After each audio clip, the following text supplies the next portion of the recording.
Hello friends, welcome back to YouTube channel. हमने जो है बीएड फर्स्ट सेमेस्टर का क्लास स्टार्ट किया है। हमने जो है खंड ए डिस्कस कर लिया है। आज हम लोग जो है खंड बी को जो है डिस्कस करेंगे। इसमें जो हम लोग लघु उत्तरीय प्रश्न को देखेंगे। इसमें से परीक्षा में जो है 5 क्वेश्चन जो है आते हैं और 5 क्वेश्चन जो हमारे होते हैं 8 नंबर के होते हैं। तो टोटल इसमें से जो है 40 नंबर का जो है क्वेश्चन आता है। तो चलिए स्टार्ट करते हैं हम लोग। पहला हमारा है बाल्यावस्था में शिक्षा का स्वरूप क्या है। तो बाल्यावस्था में जो है शिक्षा का स्वरूप, इस अवस्था में जो है बालक विद्यालय में जाने लगता है और वहाँ उसे जो विभिन्न प्रकार के नवीन अनुभव प्राप्त होते हैं। औपचारिक तथा अनौपचारिक शैक्षिक प्रक्रिया के मध्य उसका जो विकास होता है। बाल्यावस्था शैक्षिक दृष्टि से बालक के निर्माण की जो अवस्था है। इस अवस्था में बालक अपना समूह अलग बनाने लगते हैं।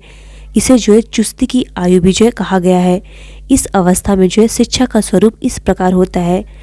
ब्लेयर जोन्स व जो है सिम्पसन ने लिखा है, बाल्यावस्था वह समय है जब व्यक्ति के आधारभूत दृष्टिकोणों, मूल्यों और आदर्शों का जो बहुत सीमा तक निर्माण होता है। जिस निर्माण के ओर ऊपर संकेत किया गया है उसका जो उत्तरदायित्व तो बालक के शिक्षक, माता पिता, समाज पर है। अतः उसकी जो है शिक्षा का स्वरूप निश्चित करते समय उन्हें जो है निम्नलिखित बातों को ध्यान रखना चाहिए। पहला हमारा है सामाजिक गुणों का विकास। कर्कपैट्रिक ने जो है बाल्यावस्था को प्रतिद्वंदात्मक समाजीकरण का जो है काल का माना है। अतः विद्यालय में ऐसी क्रियाओं का अनिवार्य रूप से संगठन किया जाना चाहिए जिसमें भाग लेकर बालक में अनुशासन, आत्मनियंत्रण, सहानुभूति, प्रतिस्पर्धा, सहयोग आदि सामाजिक गुणों का जो अधिकतम विकास हो। और दूसरा हमारा है नैतिक शिक्षा।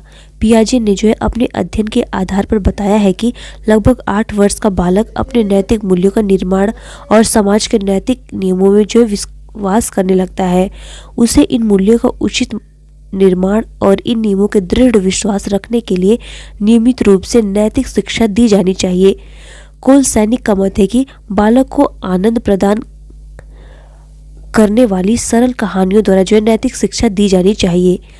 और तीसरा हमारा है क्रिया व खेल द्वारा जो है शिक्षा। सभी शिक्षाविदों का जो ये मानना है कि बालक स्वभाव से ही क्रियाशील और खेलप्रिय होता है। अतः उसकी शिक्षा का स्वरूप इस प्रकार होना चाहिए जिससे वह स्वयं क्रिया और खेल द्वारा जो है ज्ञान अर्जित कर सके। अगला हमारा है प्रेम व सहानुभूति पर आधारित शिक्षा। बालक कठोर अनुशासन पसंद नहीं करता है। वह शारीरिक दंड, बल प्रयोग और डांट जो डपट से घृणा करता है। वह उपदेश नहीं सुनना चाहता। वह जो है धमनियों की जो है चिंता नहीं करता, धमकियों की जो है चिंता नहीं करता। अतः उसकी शिक्षा इसमें से किसी पर जो है आधारित नहीं होकर प्रेम व सहानुभूति पर जो है आधारित होनी चाहिए। पांचवा हमारा है भाषा के ज्ञान पर बल। स्ट्रैंग के अनुसार इस अवस्था में बालकों की भाषा में जो है बहुत रुचि होती है। अतः इस बात पर बल दिया जाना आवश्यक है कि बालक भाषा का अधिक से अधिक जो है ज्ञान प्राप्त करे। और नेक्स्ट हमारा है उपर्युक्त विषयों का चुनाव। बालक के लिए कुछ ऐसे विषय का अध्ययन आवश्यक है जो उसकी आवश्यकताओं की पूर्ति कर सके और उसके लिए लाभप्रद भी हो। इस विचार जो है निम्नलिखित विषयों का जो चुनाव किया जाना चाहिए: भाषा, अंकगणित, विज्ञान, सामाजिक अध्ययन, ड्राइंग, चित्रकला, सुलेख, पत्र लेखन और निबंध रचना जो है ऐसी जो है विषयों को चुनना चाहिए। और हमारा है रोचक विषय सामग्री। बालकों की रुचियों में जो विभिन्नताएं और परिवर्तनशीलता होती है, अतः पुस्तकों की विषम सामग्री में जो है रोचकता और विभिन्नताएं होनी चाहिए। इस दृष्टिकोण से विषय सामग्री का संबंध निम्नलिखित रूप से होना चाहिए: पशु, हास्य विनोद, नाटक, वार्तालाप, वीर पुरुष, साहसी कार्य, आश्चर्यजनक बातें जो है उसके विषय सामग्री में होनी चाहिए। अगला क्वेश्चन हमारा क्या है, सामाजिक परिवर्तन की प्रमुख विशेषताएं बताइए। तो हम लोग देखते हैं सामाजिक परिवर्तन की विशेषताएं क्या क्या हैं। पहला हमारा है सामाजिक परिवर्तन व्यक्तित्व से जो है संबंधित नहीं होता। सामाजिक परिवर्तन स्वभाव जो है सामाजिक है, वैयक्तिक नहीं है। इस इकाई में होने वाले परिवर्तन को हम संपूर्ण समाज में होने वाला परिवर्तन नहीं मान सकते। यह उल्लेखनीय है कि सामाजिक परिवर्तन का संबंध किसी एक या दो व्यक्ति या संस्था, समिति, जाति, प्रजाति या किसी मानव समूह से जो है होने वाले परिवर्तन से नहीं होता है। अगला हमारा है सामाजिक परिवर्तन सामुदायिक परिवर्तन से संबंधित होता है। सामाजिक परिवर्तन उसी परिवर्तन को कहेंगे जिससे जो है संपूर्ण समुदाय के रहन सहन के तरीकों में परिवर्तन हो जाए, और इस प्रकार केवल किसी वर्ग समूह के विचारों में परिवर्तन हो जाने से सामाजिक परिवर्तन जो है नहीं होता है, बल्कि सामाजिक परिवर्तन उसी समय माना जाएगा जबकि संपूर्ण समुदाय में होने वाले परिवर्तन को ग्रहण कर ले। इसीलिए कहा जाता है कि सामाजिक परिवर्तन सामुदायिक परिवर्तनों से जो है संबंधित होता है। अगला हमारा है सामाजिक परिवर्तन अनिवार्य है। सामाजिक परिवर्तन एक अनिवार्य तथ्य है। सामाजिक संरचना कभी एक जैसी नहीं रहती। प्राकृतिक दशाएं और सामाजिक दशाएं निरंतर उसमें जो है परिवर्तन करती रहती हैं। अगला हमारा है सामाजिक परिवर्तन एक सार्वभौमिक घटना है। सामाजिक परिवर्तन सर्वव्यापी है, अर्थात सामाजिक परिवर्तन एक ऐसी घटना नहीं है जो इस युग में या किसी विशिष्ट युग में ही उत्पन्न होती हो, बल्कि सामाजिक परिवर्तन तो प्रत्येक युग में होने वाली एक जो है प्रक्रिया है। ऐसा कोई समाज विश्व के किसी कोने में नहीं है जिसमें परिवर्तन न होता हो एवं जो है जो पूर्णतः स्थिर हो। अगला हमारा है सामाजिक परिवर्तन एक जो है सार्वभौमिक घटना है। सामाजिक परिवर्तन समाज में समान नहीं होती। कुछ समाजों में परिवर्तन की गति जो है तीव्र होती है तथा कुछ में जो है धीमी होती है। इसका प्रमुख कारण यह है कि सामाजिक परिवर्तन को लाने वाले कारक प्रत्येक समाज में समान रूप से जो है क्रियाशील नहीं होते हैं। अगला क्वेश्चन हमारा है राष्ट्रीय एकता में शिक्षा के योगदान पर एक लेख लिखिए। तो हम लोग जो है शिक्षा और राष्ट्रीय एकता के बारे में जो है जानते हैं। राष्ट्रीय एकता के लिए मानवता के मूल्यों और समाज के मूल्यों का विकास उतना ही उचित है तथा यह कार्य शिक्षा ही कर सकती है। शिक्षा और राष्ट्रीय लक्ष्य पर विचार करते हुए कोठारी शिक्षा आयोग ने भी जो है सामाजिक एवं राष्ट्रीय एकता पर बल दिया है। देश की एकता आर्थिक, राजनीतिक, सामाजिक और सांस्कृतिक तथ्यों पर जो है आधारित होता है। ये सभी तत्व एक दूसरे से जो है जुड़े होते हैं। शिक्षा का वह कर्तव्य हो जाता है कि वह इन तत्वों के विभिन्न पक्षों के उभयनिष्ठ तत्वों को जो है प्रोत्साहित करे। शिक्षा मनुष्य के भाव का जो उदात्तीकरण जो है करती है और यह जो है उदात्तीकरण की राष्ट्रीय भावना को बल प्रदान करता है तथा राष्ट्रीय भावना की जो है एकीकरण की जो है प्रवृत्ति को जो है सबल बनाती है। डॉक्टर राधाकृष्णन ने कहा है कि राष्ट्रीय एकता को ईंट और पत्थर, आरी और हथौड़े से नहीं तैयार किया जाता है। यह तो मनुष्य के दिल दिमाग में जो है चुपचाप उत्पन्न और विकसित होता है। यह प्रक्रिया केवल शिक्षा की प्रक्रिया है। यह एक धीमी प्रक्रिया हो सकती है पर यह जो है अस्थायी और दृढ़ प्रक्रिया है। अगला हमारा है राष्ट्रीय एकता में शिक्षा की भूमिका। राष्ट्रीय एकता के शिक्षा के लिए शिक्षा के उद्देश्यों, पाठ्यक्रमों, विद्यालय का वातावरण, अध्यापक एवं छात्रों की जो भूमिकाएं महत्वपूर्ण है।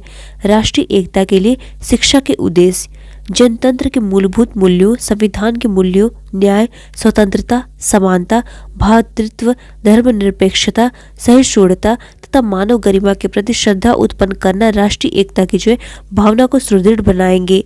समान भाषा यानी संपर्क भाषा के रूप के माध्यम से भी जो है राष्ट्रीय एकता में जो है सहयोग होगा। अतः शिक्षा के अंतर्गत एक भाषा के प्रसार का उद्देश्य भी राष्ट्रीय एकता के हित में होगा। बहुसंख्यक, अल्पसंख्यक एवं जो है जातिगत भावना के उन्मूलन का उद्देश्य राष्ट्रीय एकता हेतु जो है महत्वपूर्ण है। इस उद्देश्य की प्राप्ति राष्ट्रीय एकता में बाधक जातीयता एवं क्षेत्रीयता की भावना का जो है उन्मूलन करेंगे। भावना के साथ साथ बौद्धिक विकास को भी जो है महत्व देना चाहिए, अर्थात बालक की तर्क क्षमता का विकास भी होना चाहिए, क्योंकि आज के परिच्छेद में राष्ट्रीय एकता की संभावना बौद्धिक आधार पर ही जो है संभव है। विभिन्न धर्मों एवं संस्कृतियों के मूल और सर्वनिष्ठ तत्वों का ज्ञान प्रदान करना चाहिए, जिससे धर्मनिरपेक्षता एवं सांस्कृतिक एकता के प्रति लोगों में जो है श्रद्धा उत्पन्न हो। अगला क्वेश्चन हमारा है अंतर्राष्ट्रीय अवबोधन हेतु शिक्षा के उद्देश्यों का वर्णन कीजिए। तो हम लोग जानते हैं अंतर्राष्ट्रीय अवबोधन हेतु शिक्षा के उद्देश्य क्या है।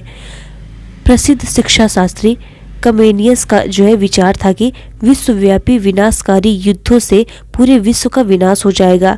इससे संसार को बचाने के लिए मानव मस्तिष्क का पुनर्निर्माण आवश्यक है। इसी प्रकार की विचारधारा यूनेस्को के सिद्धांत में है, युद्धों का प्रारंभ मानव मस्तिष्क में होता है, इसीलिए शांति और सुरक्षा के साधनों का निर्माण मनुष्य के मस्तिष्क में ही किया जाना चाहिए। मानव मस्तिष्क के निर्माण में शिक्षा का बहुत बड़ा योगदान है। अतः शिक्षा के माध्यम से मानव मस्तिष्क को विश्व बंधुत्व की भावना के लिए जो है तैयार किया जा सकता है। अंतर्राष्ट्रीय अवबोधन के लिए आवश्यक है कि व्यक्ति की स्वतंत्रता को महत्व दिया जाए तथा उत्कृष्ट राष्ट्रीय भावना का मार्गांतरीकरण जो है इस प्रकार से किया जाए कि विश्व प्रेम में परिवर्तित हो सके।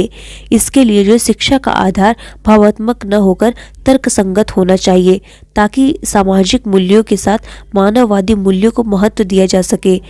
छात्रों में जो है आलोचनात्मक विचारधारा का विकास किया जाना चाहिए। सहिष्णुता एवं धार्मिक सहनशीलता का जो है विकास भी किया जाना चाहिए।